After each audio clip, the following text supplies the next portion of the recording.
Bueno, arrancamos entonces con el último segmento de esta parte del cuatri. Vamos a ver un poco de qué se trata en el parcial.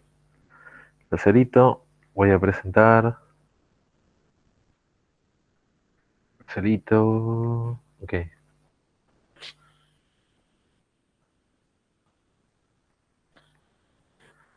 voy a ver. Voy a escribir acá. ¿Qué les pareció el parcialito?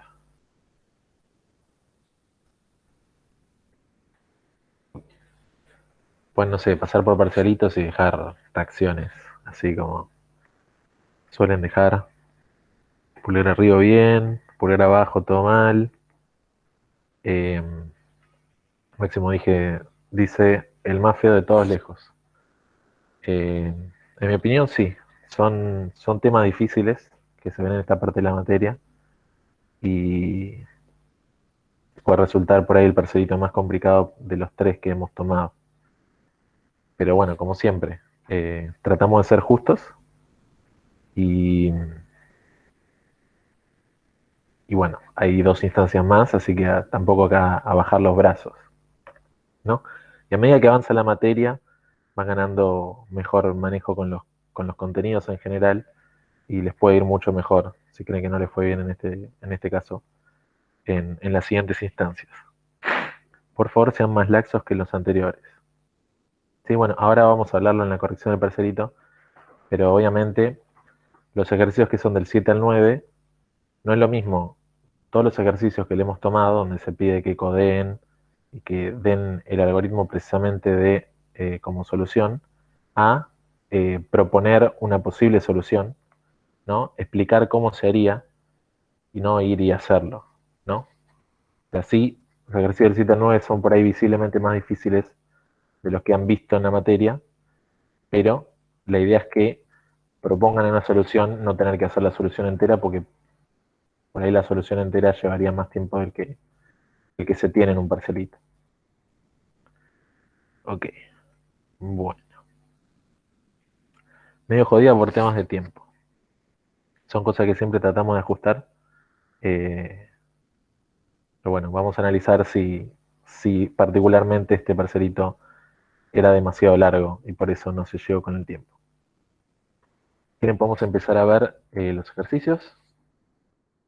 Vemos los ejercicios uno, 2 y 3, son todos muy parecidos, son todos ejercicios para practicar cosas de hips, ¿sí?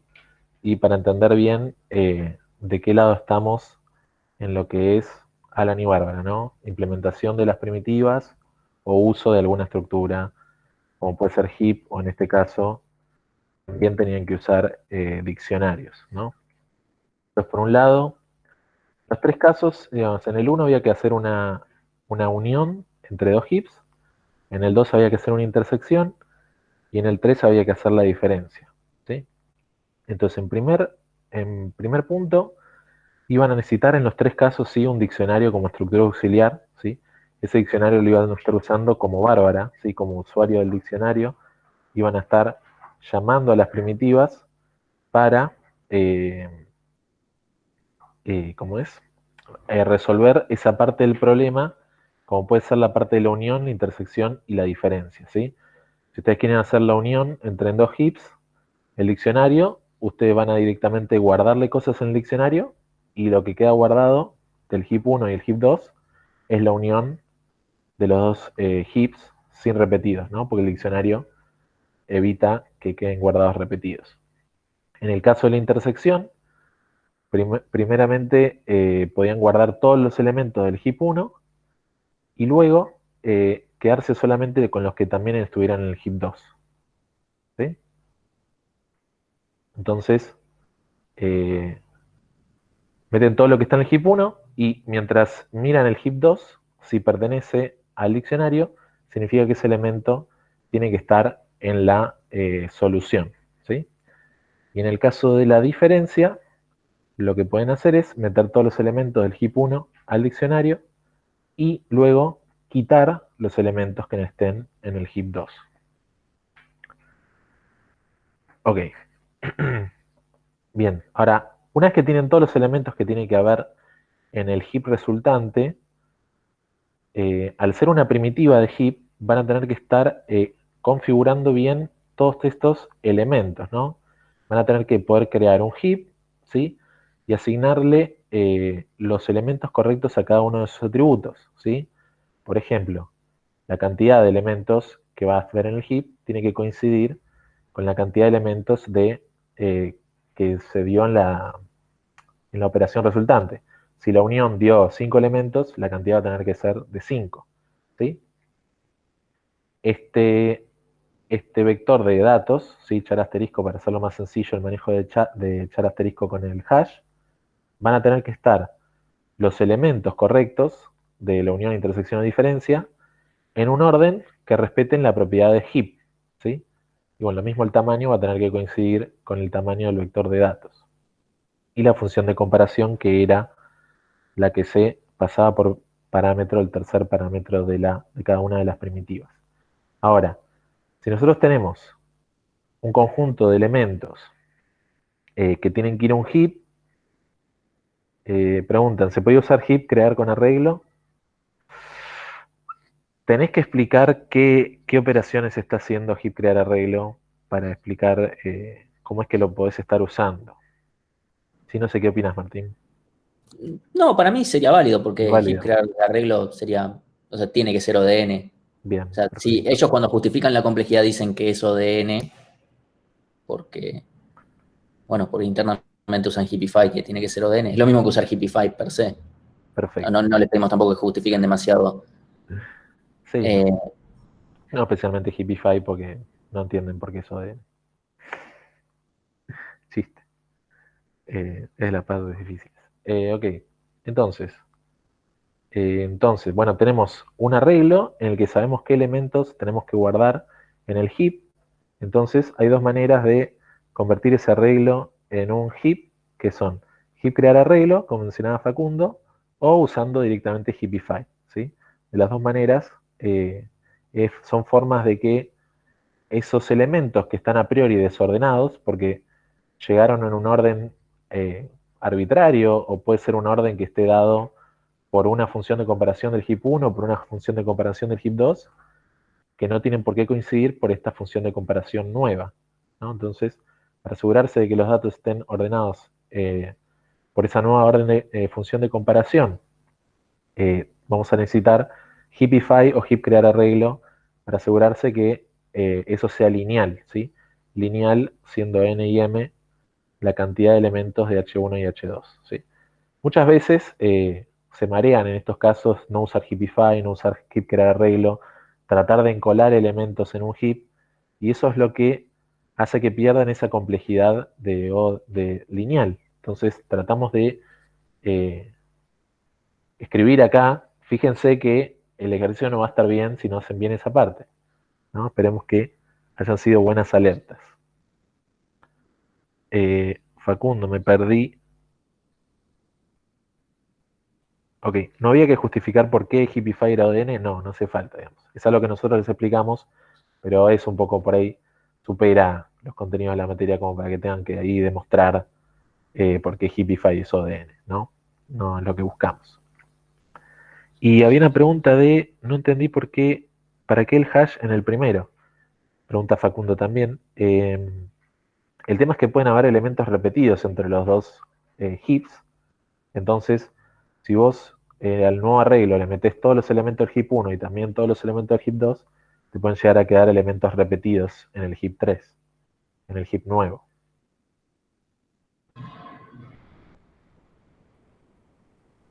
Martín,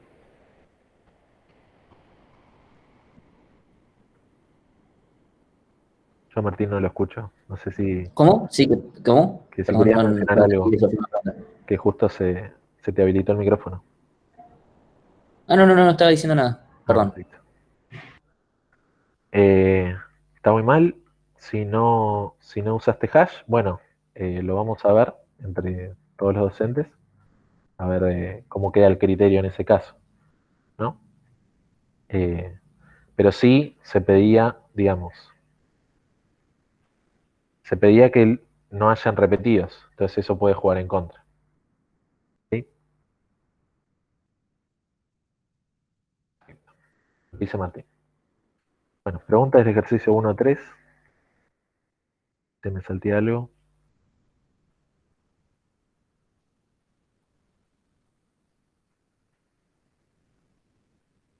Bien.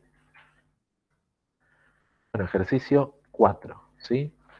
Teníamos un grafo con numeritos, ¿sí? Cada vértice tenía un numerito y queríamos encontrar este arreglo HDB que para cada vértice diga cuál es el vértice con el numerito más alto al que se puede llegar, ¿sí? Entonces, por ejemplo, desde el 1, como no hay ningún adyacente de 1, yo no puedo ir desde 1 a ningún lado, el h de 1 es 1, ¿sí? Por ejemplo, en 6, desde 6 yo puedo ir a 7, entonces h de 6 es 7, ¿sí? Entonces, el 4 era un pseudo CFC. No estoy tan Yo seguro. diría más fácil que eso. Yo no creo. Es posible que un CFC lo encuentre, pero no. Mm, No porque, em- por mm, ejemplo, el 6 llega al 7, pero no está conectado fuertemente, mente conexo con el 7. Entonces ahí no sé cómo lo habrás resuelto, ¿sí? El ejercicio era más fácil, era un DFS comparando los máximos entre los hijos, justamente como dice Cristóbal, ¿sí?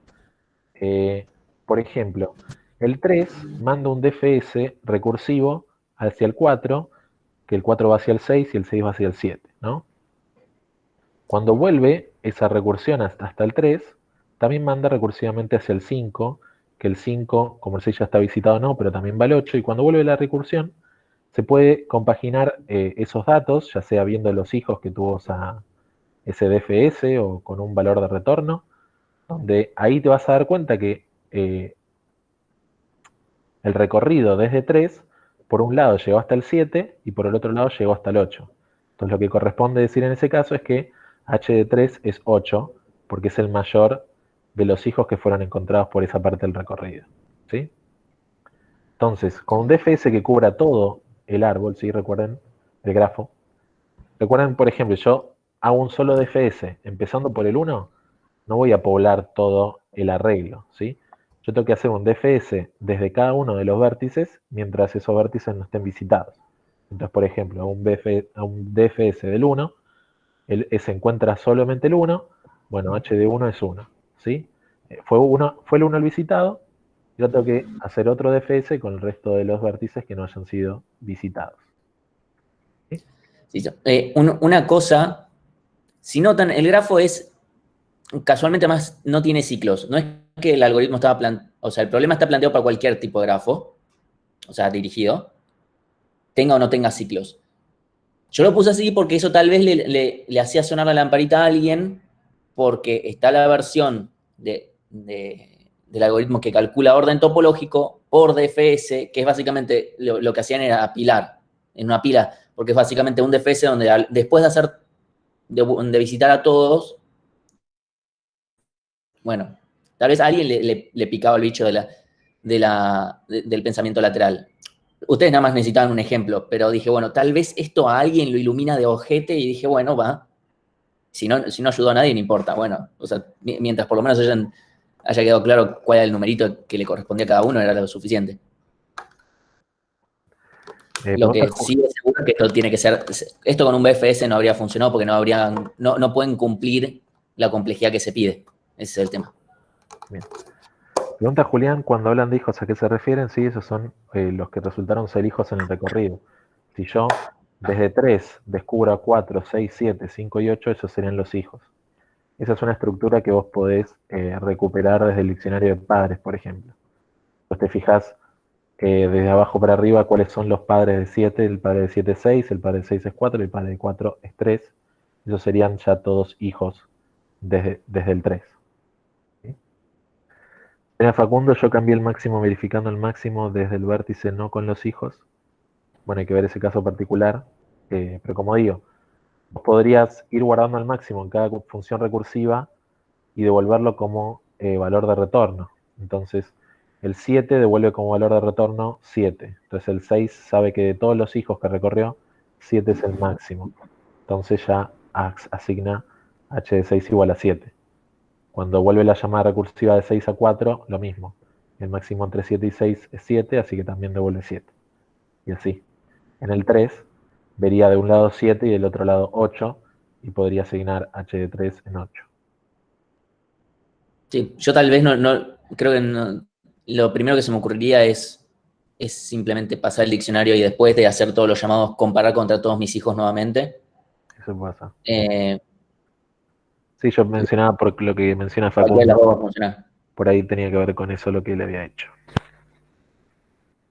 O sea, cualquiera de las dos funciona. Que la función recursiva devuelva el máximo desde donde estoy o que vaya llenando el diccionario y que después vaya volviendo a comparar contra los hijos directos, me refiero. O sea, en el caso del 3 que compare, bueno, cuál es HB de 4, de 6 y de 5. Claro, los adyacentes, Bueno, porque sabemos que esos ya están asignados porque están más profundo en el recorrido. Bien. Bueno, pregunta sobre 4.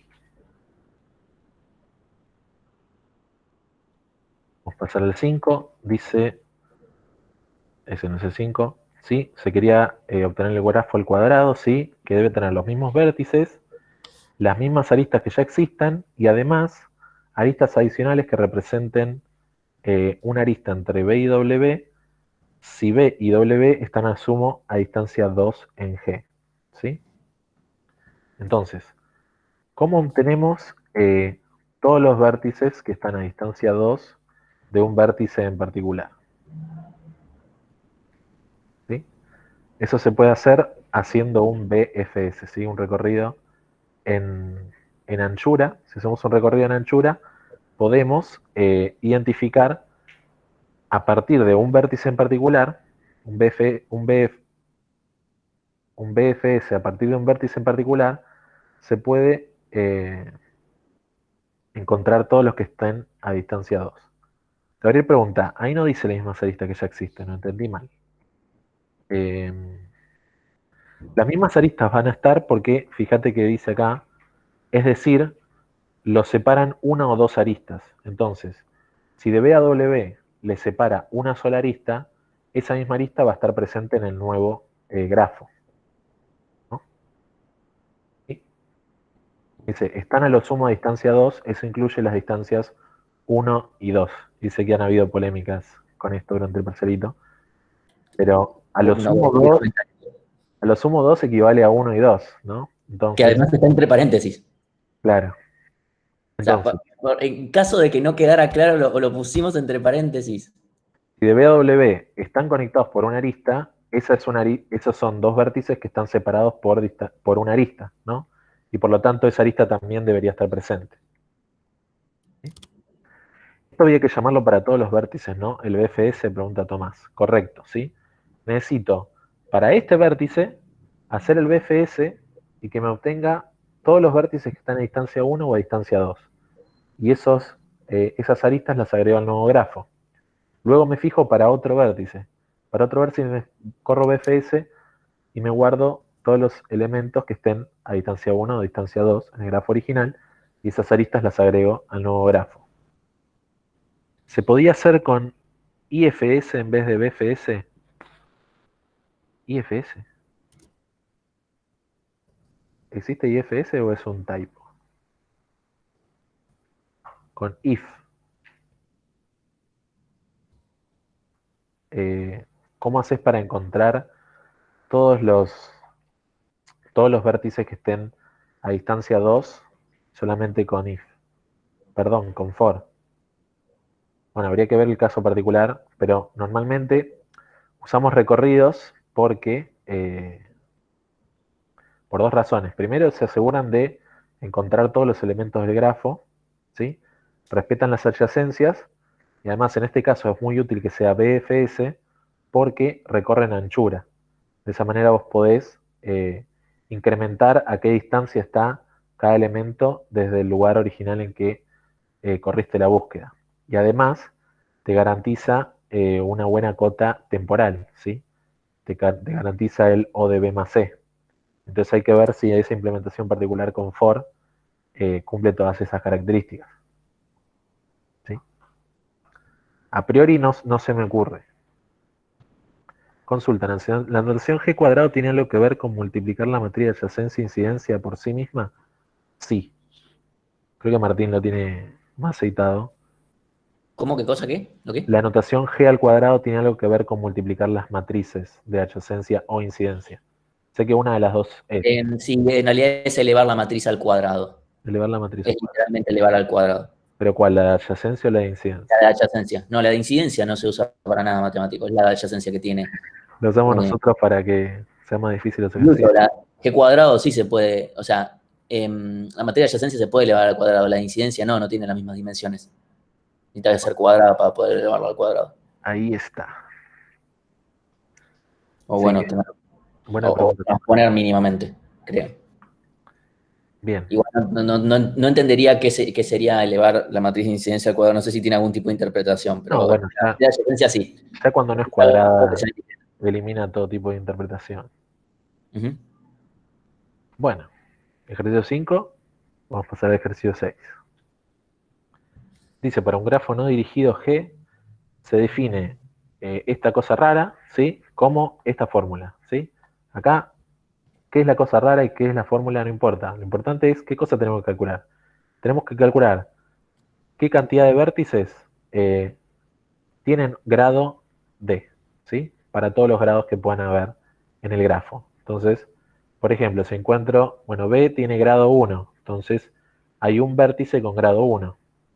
Tanto A, D y E tienen grado 2, entonces acá multiplico 3 por A, D y E, multiplicado por 2, 3 vértices con grado 2 multiplicado por 2, más un vértice multiplicado por 3, que es el grado 3 que tiene F, y un vértice que es C multiplicado por 4, que es el grado, ¿sí? Entonces, queríamos básicamente que encuentren los grados de todos los vértices del grafo y después se guardan estos numeritos y hagan la cuentita, ¿ok? Entonces, ¿esto no es lo mismo que sumar los grados de todos los vértices? Sí, es lo mismo, ¿sí? Porque ve que tiene grado 1, acá vas a sumar 3 veces los grados de A, D y E, ¿sí? Entonces es la suma de todos los grados de todos los vértices, ¿bien? Y nosotros vimos, lo vimos conmigo, un ejercicio donde se calculaban los grados de entrada y grados de salida de un grafo dirigido, ¿sí? Al ser un grafo no dirigido, solamente hay que tener cuidado de cuántas veces estamos contando las aristas. Por ejemplo, nos vamos a tener que parar en todos los vértices una vez y contar cuántos adyacentes tiene. Pero si yo me paro en B y cuento todos los adyacentes que tiene B, puedo ver que B tiene un adyacente, entonces puedo decir que el grado de B es 1. Ahora, cuando me pare en A, voy a ver que tiene A dos adyacentes y sé que el grado de A es 2. Pero eso no debería aportar al grado de B. Si el grado de B ya fue calculado cuando B lo vimos en esa otra iteración, ¿no? Si yo, cuando veo el grado de B y veo que A tiene adyacente a B, le sumo 1 al grado de B y le sumo 1 al grado de A, lo que va a pasar es que todas las aristas van a estar contándose por duplicado. Entonces, eso no es que esté mal, pero sí van a tener que dividir por 2 después de hacer todo ese proceso si es que están contando las aristas de los dos lados. Sí, igual creo que puede ser que Felipe tenga razón, que haciendo eso funcione también. Estoy tratando de hacer la cuenta. ¿Felipe? Vale, voy a agarrar un grafo de ejemplo y voy a hacer las dos. No, está chequeado, eso es sumar los grados, ¿sí? Porque estás Ok, multiplicando cuántas veces está un grado, sí, es cierto, es cierto. son la cantidad de aristas. Sí, sí, eso está chequeado. Lo único Sí. que, como les decía, en el ejercicio que yo hice había que contar grados de entrada y grados de salida, y por eso cuando yo visitaba un vértice, estaba sumándole entrada a uno y salida al otro, ¿sí? Pero en este caso, cuando vos ves un vértice, podés simplemente contar esa arista para ese vértice nomás, y decir, bueno, el grado de B es 1, y acá cuando estás en el grado de A, decir, bueno, el grado de A es 2, o si de repente cuando estás en B, le sumás 1 a B y le sumás 1 a A, y cuando estás en A, le sumás 1A, 1AB, 1A, 1AC, en ese caso particular, si estás haciendo la suma dos veces, hay que dividir por 2, por cada arista estás contándola dos veces, ¿sí? Como ida y vuelta. Hay que tener cuidado con eso. Si ese es el caso, dividir por 2 lo que están haciendo. Bien. O sea, creo que el gran punto de este ejercicio es que no se tuvieran que complicar por demás. Porque yo veía ahí que había gente preguntando, bueno, y si hay varias componentes conexas, es como, ¿en qué te cambia que haya varias componentes conexas? Te estás complicando Sí, solo o sí. sola. Si acá hay un vértice que está volando, ese vértice va a tener grado cero, ¿no? ¿Sí? No cambien nada, Y porque no para, era necesario un recorrido, pero hay una tendencia a querer ya meter un recorrido. Es como, bueno, problema de grafo, meto un recorrido. Es como, bueno, no, paremos un segundo la bocha. sí, en este caso con visitar una sola vez cada vértice era suficiente, y para hacer eso pueden hacer un for por grafo.obtener vértices, ¿sí? Bien. Muchas repercusiones tuvo el ejercicio. Vamos a pasar al ejercicio 7. Ok. Como les decía, los ejercicios del 7 al 9 no piden hacer, sino explicar, ¿no? A ver cómo dice acá. Explicar cuál sería la... No, eso no. Ta, ta, ta. Ahí está. Modelar el problema usando grafos y explicar un algoritmo que determine si es posible resolver el problema, ¿sí? Explicar puede ser con palabras, puede ser pseudocódigo. Lo importante es que no se compliquen pasando las ideas que tienen en sus cabezas a la, a la compu o a la hoja, ¿sí?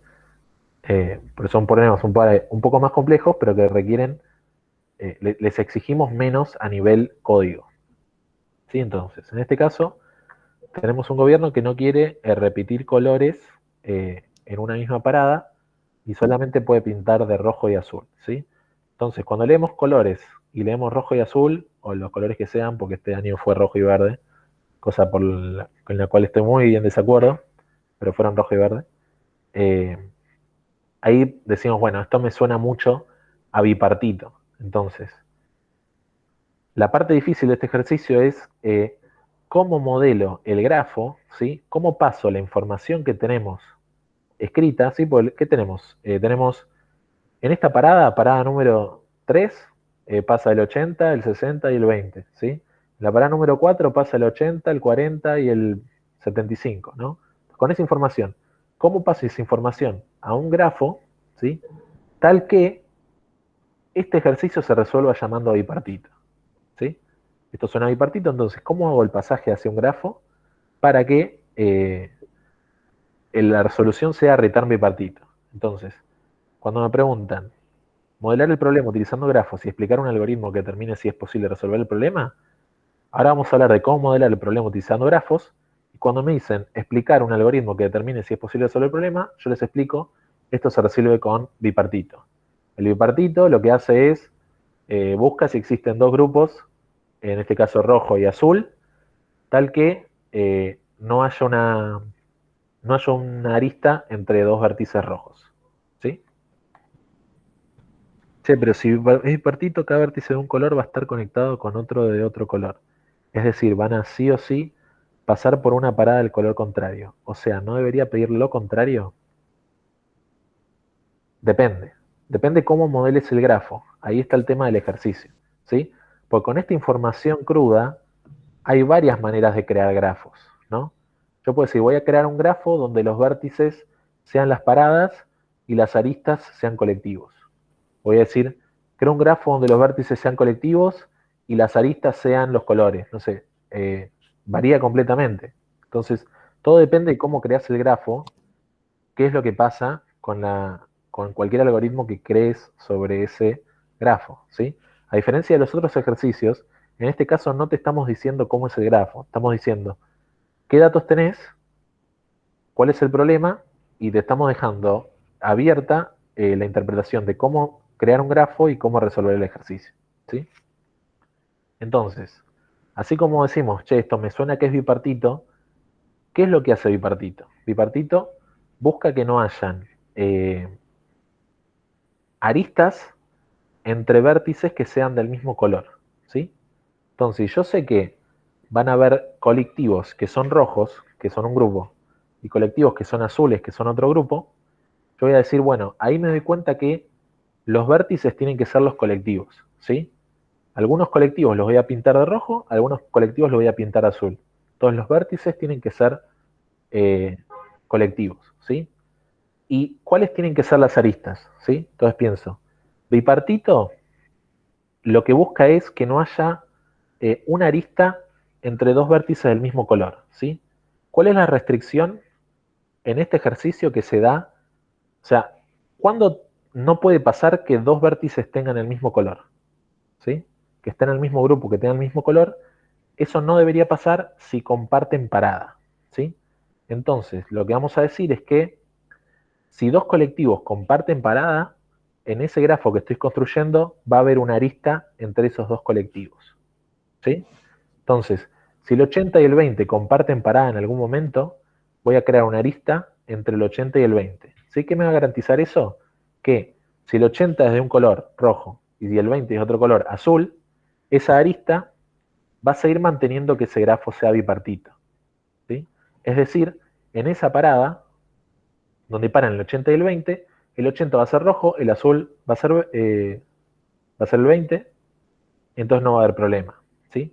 Ahora, si en el mismo grupo me quedaron el 80 y el 40 como del mismo color, pero el 80 y el 40 compartían parada, y eso se traslada a que el 80 y el 40 tuvieran una arista entre sí, el algoritmo de bipartito me va a decir, mira, no pude crear los grupos tal que el 80 y el 40 queden en grupos diferentes, queden pintados diferentes. Entonces, este grafo no es bipartito, ¿sí?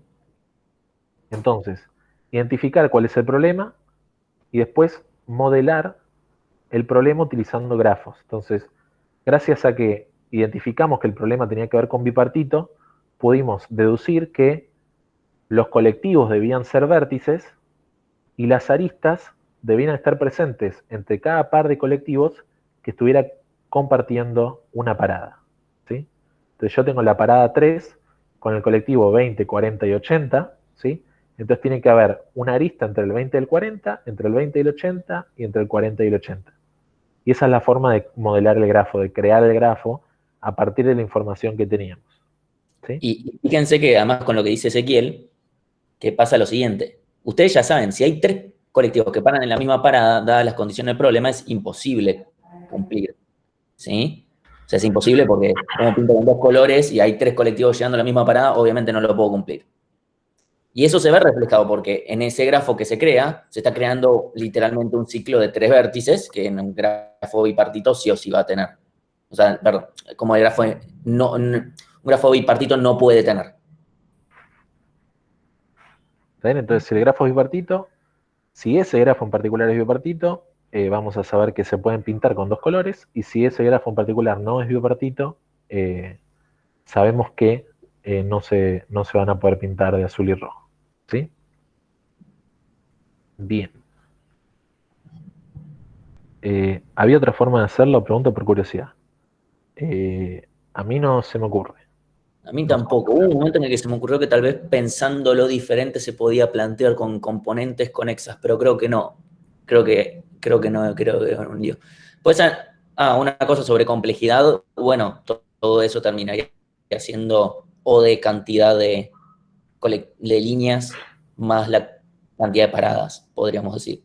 Que es la complejidad de bipartito. Con Más o menos vértices y... ¿Cómo? o cantidad de paradas, o cantidad de veces cantidad de ocurrencias que hay entre colectivos, como queramos decirlo. Sí, que son las aristas. Ujú. Bien. Eh, Hay controversia porque en el chat nadie dice, yo creo que hice bien este ejercicio. Así que si realmente nadie hizo bien este ejercicio, es un feedback muy importante para nosotros para decir que nos hemos ido con la dificultad, o que no hemos explicado bien ciertos temas. Así que para nosotros también es un llamado de alarma si no pudieron lograr hacer un ejercicio en particular, y vamos a tomar ese dato. Ok. Si no, no crean que hacemos la vista gorda, somos muy críticos respecto de las decisiones que estamos tomando. Ok. Dice Adrián, ni siquiera pude pensarlo bien. Ojo, porque este ejercicio era totalmente pensarlo, ¿sí? Vos lo pensabas y lo que pensaste lo escribís y listo, digamos.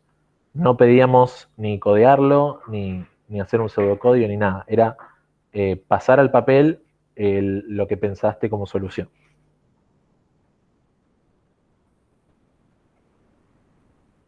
O sea, justamente estos ejercicios eran Para pensar. eran pensados para modelar problemas y después ver, o sea, ya sea de verlo, poder empezar a ver, de mapear problemas a grafos y de grafos usar los algoritmos que corresponden. Y obviamente depende del problema que yo quiero resolver, voy a mapearlos de una forma o de otra. O sea, en algún caso me puede servir más plantear que cada parada es un vértice, pero en otro contexto me sirve más pensar que cada colectivo o cada línea es un vértice. Por eso, vuelta, es muy relativo al problema que yo estoy queriendo resolver. Acá no teníamos más posibles entidades que esas dos, pero en general tenemos eso. Podría ser que uno lo pensara como, bueno, cada parada es un vértice, cada arista, no sé, no sé cómo plantearlo ahí, pero se podría llegar a ver como que cada arista es un colectivo o algo por el estilo, y se unen las paradas que tienen la misma línea de colectivo, no sé, tal vez eso logra algo también. La verdad que tendría que ver el grafo, o sea, literalmente verlo, dibujármelo y ver si eso resuelve también el problema con tal vez otro algoritmo o con el mismo. Ok. En colectivos como vértices y paradas como aristas, pero con lo que dijeron creo que está incompleta mi justificación. Eh, bueno, obviamente, digamos, una arista solamente puede conectar dos colectivos. Entonces, si vos decís las paradas son aristas, no queda incompleta la parte de cómo haces si una parada tenía tres colectivos. Falta explicar ahí si estás uniendo los tres colectivos entre sí con una sola arista o cómo sería.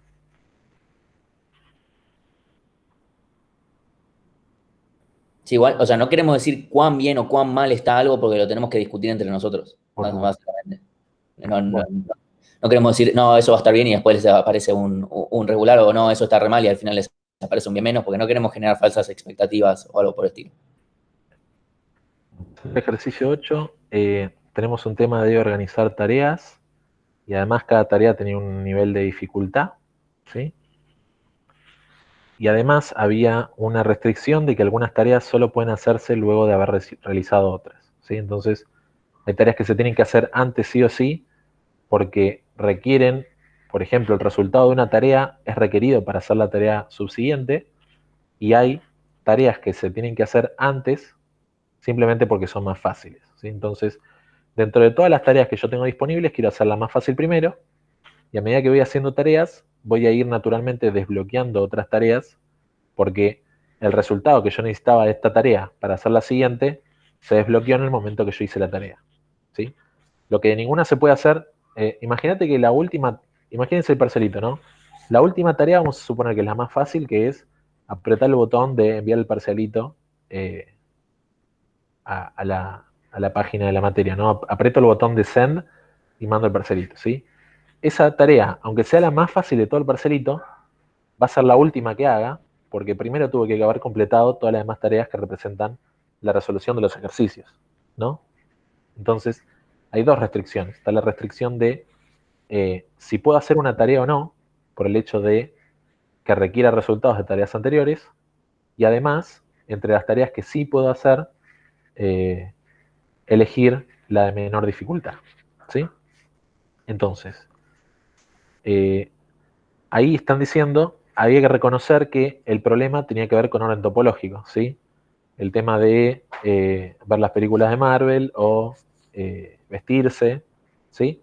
Tenés que hacer cosas y hay cosas que solo se pueden hacer después de haber terminado otras cosas. Entonces, como hicimos el ejercicio pasado, una vez que identificamos una forma de resolver el ejercicio, pensamos cómo hacer para crear un grafo que modele esas características que tiene que tener el grafo para ser resuelto con recorrido topológico. Entonces, identificamos que las tareas tienen que ser esos vértices, ¿sí? El orden topológico me dice, este es el orden en el que tenés que hacer esto, ¿sí? Este es el orden en el que vas a resolver este problema. Si el ejercicio pide en qué orden se hacen las tareas, y orden topológico me dice las cosas se hacen en este orden, los vértices tenés que atacarlos en este orden, entonces las tareas tienen que ser vértices, ¿sí? Y las aristas van a ser las dependencias que existan entre esas tareas, ¿sí? Si la tarea A tiene que hacerse antes que la tarea B, va a haber una arista desde A hacia B, ¿sí? Apuntando desde A hacia B. Entonces, esa sería la parte en la que modelamos el grafo, ¿sí? Explicamos cómo modelaríamos el problema usando grafos, ¿sí? Empezando con, bueno, las tareas son vértices, tiene que haber aristas entre el vértice A y el vértice B, si hay una dependencia desde A hacia B, ¿sí? Y una vez que tengo ese grafo modelado de esa manera, puedo hacer orden topológico, ¿sí? Ahora, orden topológico va a ser las tareas que no tienen ninguna dependencia, las va a hacer en cualquier orden, ¿cierto? Entonces, si pensamos, orden topológico, nosotros usábamos una cola para guardar las tareas que tengo disponibles en la cola y después ir sacando de la cola las tareas que tengo disponibles. Si ahora me dicen, seguí haciendo orden topológico, pero cuando estés en ese estado de la cola, al sacar un elemento de la cola, saca el que tenga menos dificultad, ahí es cuando uno se da cuenta y dice, bueno, yo tenía una cola que funcionaba como cola, si yo esa cola ahora la reemplazo por una cola de prioridad, por un heap, ¿sí? De mínimos por dificultad, voy a poder hacer exactamente lo mismo que hacía antes, pero además, entre las tareas que se pueden hacer en cualquier momento según orden topológico, voy a elegir las que tengan mejor prioridad. En este caso, menor dificultad. ¿Sí? Pregunta Facundo, la idea era hacer un recorrido que tenga la menor suma de prioridad, ¿no? No. ¿Sí? Lo que pedía el ejercicio era resolver todas las tareas y mostrar en qué orden, ¿no? O No hay sea, ningún eventualmente todas suman todo, porque tenés que hacer todas las tareas de todas formas. Digamos, No no hay sé. ningún tipo de suma, porque hay que hacer todas las tareas. ¿Sí? Entonces, vamos a ver un poco los comentarios. Eh, dice acá, es igual al algoritmo para ordenar las materias que vimos en clase. ¿Sí? Es parecido con el agregado de que hay prioridades. ¿Sí? Tomás dice, recorrido topológico más heap. ¿Sí? Eso sería básicamente una explicación perfecta. Yo hice un par de cosas raras con pilas. Se complica. Terreno pantanoso. Yo hice, claro, el recorrido topológico tipo BFS, pero cambié la cola normal por un heap. Exactamente, ¿sí? Ese heap nos da la misma funcionalidad de una cola. De hecho, hemos visto en clase ejercicios de cómo emular una cola usando un heap. ¿Sí? Entonces nos da la misma funcionalidad básica que nos daba la cola en orden topológico y además nos permite que entre esos elementos que están en la cola, que significa, si están en la cola, ¿qué significa? Que ya lo puedo hacer. Entre esos elementos que ya puedo hacer los que tengan mejor prioridad. Que para nosotros la mejor prioridad en este caso era que la tarea sea más fácil, tenga la menor dificultad. ¿Sí? Eh, Brian menciona, encolamos primero las tareas más fáciles. ¿Sí? Ojo con eso, porque hay dos cosas. Primero, que no porque una tarea sea más fácil significa que la voy a poder hacer antes, como les explicaba. Quizá la tarea más fácil es darle el botón de enviar parcelito, ¿sí? Pero eso no significa que que pueda ser la primera que vayan a hacer, ¿sí? Tienen que mantener las dependencias que existen entre las tareas. Yo tengo que, por ejemplo, si el parcelito tengo cuatro tareas, hacer ejercicio 1, el 4, el 8 y entregar el parcelito, ¿sí? Entonces, el 1, el 4 y el 8 lo puedo hacer en cualquier orden y entregar el parcelito tiene que ser lo último porque tiene dependencias respecto de las otras tareas. Yo no quiero entregar el parcelito antes de resolver los tres ejercicios. Entonces, por más que entregar el parcelito sea lo más fácil, quiero primero hacer los ejercicios, porque si no, me va a ir mal. ¿Está bien? Y por otro lado, eh, para manejar que todas las tareas estén siempre recuperadas con la mejor prioridad, necesitamos un heap. No nos alcanza con una cola simple por más que, imagínate, tenemos 5 tareas al principio que podemos hacer,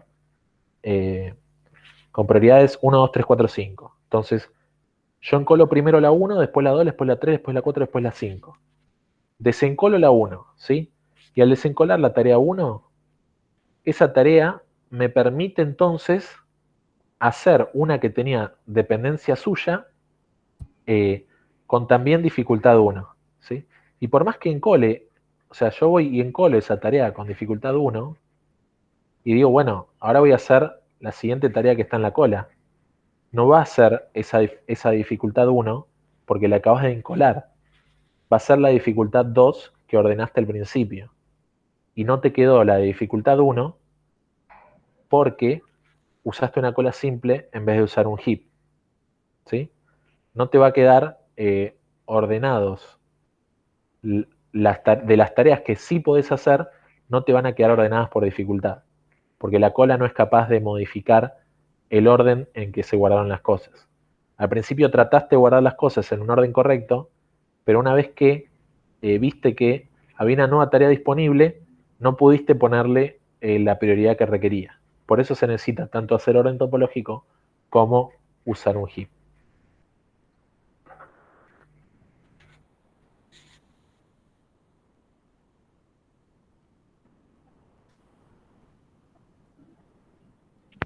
Bien, Eduardo menciona lo que hace con pilas, hace todo un manejo con las pilas. Lo único que yo le mencionaría a esa resolución es que, ojo con la complejidad temporal, porque si vos por cada elemento que estás queriendo analizar tenés que vaciar una pila y volver a llenar una pila, eso rápidamente se va a volver cuadrático, ¿sí? La mejor estructura que nos maneja las prioridades es el heap, ¿sí? Por eso vemos heap y no una implementación de cola de prioridad usando pilas o vectores.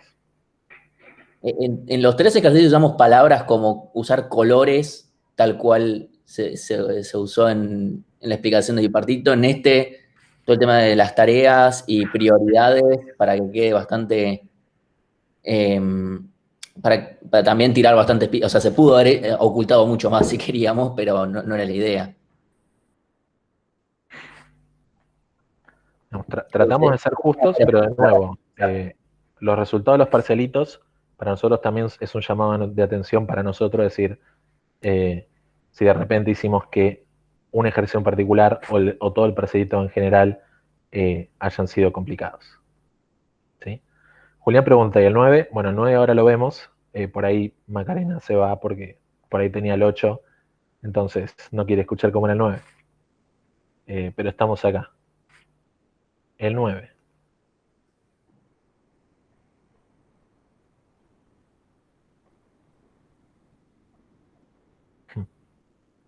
El 9 dice, existe un barrio donde los integrantes son muy chismosos, ¿sí? Hasta cuentan sus propios asuntos. Entonces, cuando X habla con Y, le cuenta todas sus novedades, incluso algunas que no debería contar. Y no solo eso, le cuenta también todas las novedades que se haya enterado de todos los demás miembros de la comunidad, ¿sí? Entonces, acá empiezan como a dar flechitas. X le cuenta cosas ahí. Detalle importante, no necesariamente porque X le cuente todo ahí, Y le va a contar algo. Entonces, de nuevo, puede dar una flechita de X a Y, pero no necesariamente hay una flechita de Y a X, ¿sí? ¿Y qué más? Todo el camino que llega hasta X son cosas que X le puede llegar a contar a Y si X le cuenta algo a Y, ¿sí? Entonces, si de A se conecta con B, de B se conecta con C y C se conecta con X, cuando X va y le cuenta a Y cosas, le va a estar contando cosas de X, de C, de B y de A, ¿sí? Acá empiezan a verse cómo estas cosas chismosas empiezan a trazar caminos,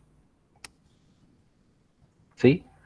Entonces, es posible, pero una vez que una persona empieza a contarle cosas a otra, no puede evitarle contarle todo lo que sepa, ¿sí?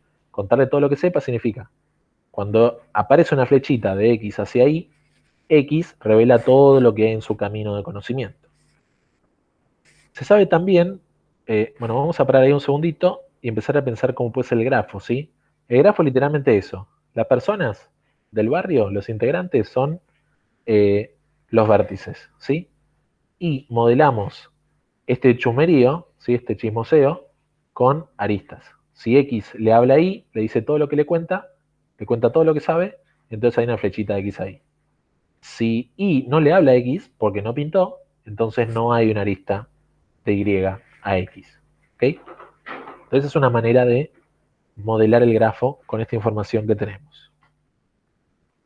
Ahí menciona Julián claro, pero no dice no necesariamente, ¿sí? Pues ningún vértice está obligado a tener una arista en particular con otro vértice, ¿sí? Cuando al decir no necesariamente, lo que está diciendo es este grafo no es dirigido, ¿sí? Este grafo es dirigido, ¿sí? Puede haber una arista desde X hacia Y, pero no necesariamente una arista desde Y hacia X, ¿ok? Nazarena pregunta, el 9 yo lo manejé con grados de entrada y salida. Bueno, ahora vamos a ver cómo se resuelve y lo hablamos. Se complica. Porque los grados no nos van a decir quién es. O sea, no me habla de quién es. Saben información mía que yo no debería revelar. Bien. Ahora bien, el denunciante... ¿sí? Uy, me salté algo. Se sabe también que cuando uno de esos miembros se entera algo de ilegal, quiere denunciarlo, ¿sí? Entonces, si en esa cadena A, B, C, X, Y, si en alguna de esa información era algo ilegal, por ejemplo, B están cosas ilegales, cuando Y le llega esa información puede decir, uy, yo quiero denunciar a B, ¿sí? Pero yo no debería denunciar a B si B también sabe que yo tengo cosas ilegales, ¿sí? Entonces, si existiera un camino que llega desde Y hasta B, yo no puedo ir a contar lo que sé de B, porque significa que B también sabe lo que yo hice mal, ¿sí? Mis cosas ilegales. Entonces, el denunciante puede tener sus propios trapitos sucios y tampoco quiere denunciar a alguien que pueda conocer sus secretos, ¿sí? Entonces, Y no va a denunciar a B hasta asegurarse de que no existe un camino desde Y hasta B. Porque si existiera un camino desde Y hasta B, significa que B, en el momento que Y denuncia a B, B va a denunciar a Y y van todos en cana, ¿sí? Entonces, dada esta información, se quiere saber cómo están conformados los grupos de personas que nunca se denunciarían entre sí, ¿sí? Entonces, ¿qué significa un grupo de vértices donde entre cada par de vértices hay una forma de llegar siempre, tanto para un lado como para el otro, ¿sí? Para ese grupo de vértices puedo ir desde B hasta Y y desde Y hasta B. Desde X hasta Y y desde Y hasta X, ¿sí? Esa es la definición de componente fuertemente conexa, ¿sí? Entonces, una vez que detectamos cuáles son los vértices, cuáles son las aristas y cuál es el problema, ¿sí? ¿Qué significa esos grupos que no se pueden denunciar entre sí? Nos damos cuenta que esos grupos son las componentes fuertemente conexas del grafo. Entonces podemos decir, el grafo lo modelo así, los vértices son estos, las aristas son estos, y la solución es devolver las componentes fuertemente conexas del grafo, ¿sí? Entonces, todo eso sería cómo se piensa el ejercicio, y resolverlo es escribir, bueno, esto, ¿sí? Y adicionalmente se pedía que muestren un grafo así de 6 personas, por ejemplo, y que muestren cómo sería la resolución de encontrar esas componentes fuertemente conexas en ese grafo en particular. ¿Okay? Veo que gente puso CFS, CFC, CFC, CS, pero puede pasar que una componente fuertemente conexa sepa toda la información de otra componente fuertemente conexa. Entonces la segunda no puede enunciar a la primera. ¿Está bien? Pero lo que pide el ejercicio es... Tampoco va a dar información de la... Lo que pide el ejercicio es encontrar esos grupos que tengan información mutua, ¿sí? De esa manera vos sepas que entre ellos no se van a denunciar, ¿sí? Si vos tenés una componentemente fuerte una CFC que conoce las cosas de otra CFC, puede ser que las personas de la primera CFC denuncien a las que están en la segunda CFC. Pero lo que nunca puede pasar es que dentro de una CFC haya denuncias, porque saben que entre ellos, entre esa CFC, entre todos los integrantes de esa componente, todos saben todo de todos. Entonces nadie puede denunciar a nadie. Fíjate que el ejercicio pide, se quiere saber cómo están conformados los grupos de personas que nunca se denunciarían entre sí, ¿sí? Es decir, cuáles son los grupos que están fuertemente conexos, cosa de que ellos entre sí no se van a denunciar, ¿sí? El ejemplo que das, uy, claro, pero hay una de esas dos que no puede denunciar a otra CFC, si esta otra sabe sus trapitos sucios. Pero es que El no va. problema es que no se cumple lo que pide el ejercicio. El ejercicio pide grupos de personas que nunca se denunciarían entre sí, ¿sí? Entonces yo tengo la persona X y la persona Y. Si X e Y están en la misma componente, entonces nunca se denunciarán entre sí. Si X, en tu ejemplo, está en la componente 1 e Y está en la componente 2, X puede denunciar a Y, pero Y nunca va a denunciar a X porque no sabe nada de X. Entonces no se cumple la condición de que nunca se denuncien entre sí, porque X puede denunciar a Y. ¿Por qué X puede denunciar a Y? Porque X sabe cosas de Y, pero Y no sabe las cosas de X.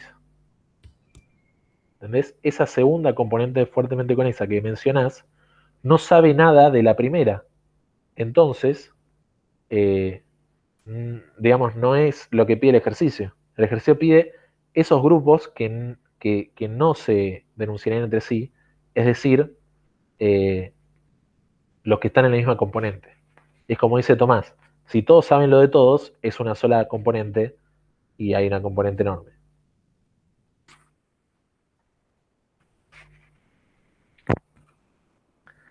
Si tenés dos personas que no se hablan, ¿también sería un grupo que no se denuncia entre sí? Ahí no se van a denunciar entre sí porque no saben nada de nadie nada más, no porque no estén dadas las condiciones. En cuanto alguien se entere de algo, podrían. O sea, fíjate que justamente mencionan que nunca se van a denunciar entre sí, porque es como, no puede pasar. Si vos querías considerar un caso como ese, bueno, lo puedes mencionar y está bien. Ahí sería una cuestión de ver también cuáles son las componentes débilmente conexas dentro del grafo. No sé si vale mucho la pena ver eso también, porque ahí tenés que empezar a intersecar con las fuertemente conexas y ver qué sale de eso, pero bueno, se puede ver. Porque en ese caso no se sabe nada, uno del otro nunca sabe nada. ¿Un solo vértice es una CFC?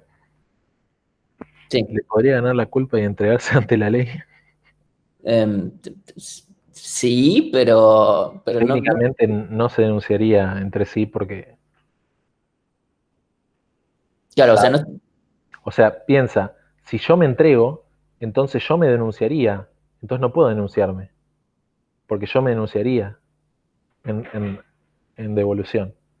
Entonces, no me voy a entregar para que no me entregue. Pero bueno, o sea, sí, técnicamente, por definición, un solo vértice puede ser una componente fuertemente conexa.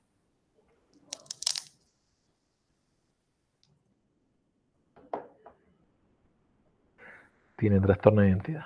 Bueno, tomamos En ese caso podríamos. más preguntas sobre parcelito, más preguntas sobre cuatrimestre, cosas raras. Pregunta que me olvidé. En el 8 la complejidad es O de B por log B más E. A ver, vos tenés en el heap una cantidad de elementos que siempre es máximo B, así que ahí está el log B, y vas a acceder al heap vértice veces, así que B log B, más recorrer todas las aristas para lograr lo que es ¿cómo se dice? El recorrido, así que sí, eso es correcto. Sí, sería B log B más B, pero como B log B es mayor que B, podés obviar el B. Aunque bueno, si lo escriben, le vamos a marcar, bueno, esto no hacía falta, pero tampoco es que esté mal. Es importante saber que B log B es más que B. Bien. Bueno, antes que nada, justo como es la última clase del cuatrimestre, evidentemente nos excedimos en la corrección veloz y no fue nada veloz. Pero bueno, quizás Esperemos que también sea una instancia de aprendizaje para lo que son los ejercicios de parcelito y que esta puesta en común, ¿cómo se dice? Les sirva como instancia de aprendizaje. Bueno, Martín acá, Cristóbal dice, si a nadie le salió bien el 7, ¿hay chance de que los mal se conviertan en bien menos menos por la promoción, digo? Por un lado, si un ejercicio puede estar, o sea, un parcelito si está bien regular, eso ya es un 7. ¿Sí? Entonces no hace falta que un ejercicio esté bien o bien menos menos para acceder a la promoción. ¿Sí?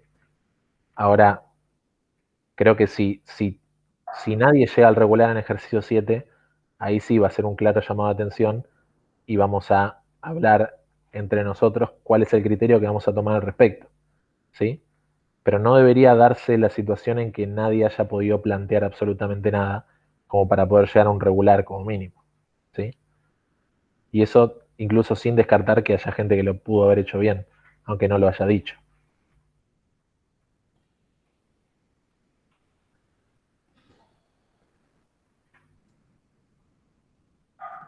Bueno, yo ahora en un ratito mando los recordatorios finales del año nada más. Y ya me pongo a asignar también correctores y todas las cosas que tengo que hacer, burocráticas. Perfecto. Bueno, ahora después de los saludos nos quedamos para resolver más consultas si quieren hacerlas de forma más particular. Sí, corto acá la grabación. Feliz fiestas, feliz año nuevo.